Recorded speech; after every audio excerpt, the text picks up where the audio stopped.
बुलेटिनच्या सुरुवातीला एक breaking news आहे। देवेंद्र फडणवीस यांनी केंद्रीय गृहमंत्री अमित शहांची भेट घेतली आहे।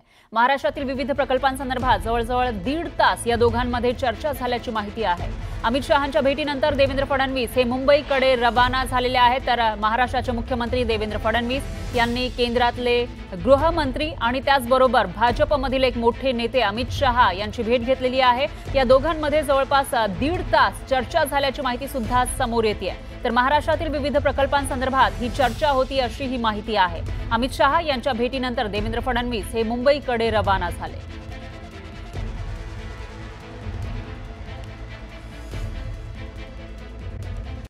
मुलुक महाराष्ट्रामध्ये सगळ्यांचं स्वागत। नमस्कार, मी अमित गद्रे। बुलेटिनच्या सुरुवातीलाच मोठी बातमी येते।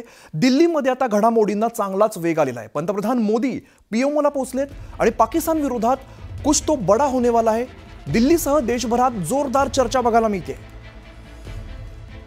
दिल्लीमधून बातमी येते, दिल्लीमध्ये घडामोडींना आता चांगलाच वेग आलेला बघायला मिळतोय। पंतप्रधान नरेंद्र मोदी पीएमओला पोहोचलेले आहेत। प्रशांत दिला रामदास आमचे प्रतिनिधी अधिकची माहिती देतात। प्रशांत, दिल्लीमध्ये एकंदरीतच घडामोडींना वेग आलेला दिसतोय, काय नेमकं दिसतंय?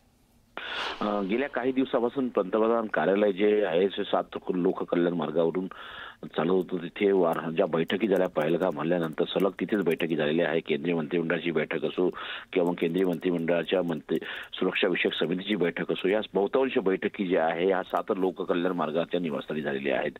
तिथे पंतप्रधान कार्यालय आहे, तिथे संपूर्ण बैठकी झाल्या। पण आज अनेक दिवसानंतर पंतप्रधान नरेंद्र मोदी जे आहे हे साऊथ ब्लॉक परिसरात असलेल्या पंतप्रधान कार्यालयात दाखल झालेले आहे। इथे काही सुरक्षा विषयक समितीचे सदस्य देखील उपस्थित असल्याची माहिती पुढे आलेली आहे। सोबतच महत्त्वाचं बसलं तर संरक्षण दलाचे काही अधिकारी देखील, ज्येष्ठ अधिकारी इथे उपस्थित असल्याची माहिती पुढे आलेली आहे आणि इथे काही वेळात बैठका सुरू होतील अशा प्रकारची माहिती मिळते। महत्त्वाचं म्हणजे हे साऊथ ब्लॉकच्या परिसरामध्ये ते पंतप्रधान कार्यालय, त्याच्या बाजूलाच केंद्रीय परराष्ट्र मंत्रालय, त्याच्या बाजूला केंद्रीय संरक्षण मंत्रालय आहे। त्यामुळे याही मंत्रालयातले अधिकारी या बैठकीला जातात का हे पाहणं अतिशय महत्त्वाचं असेल।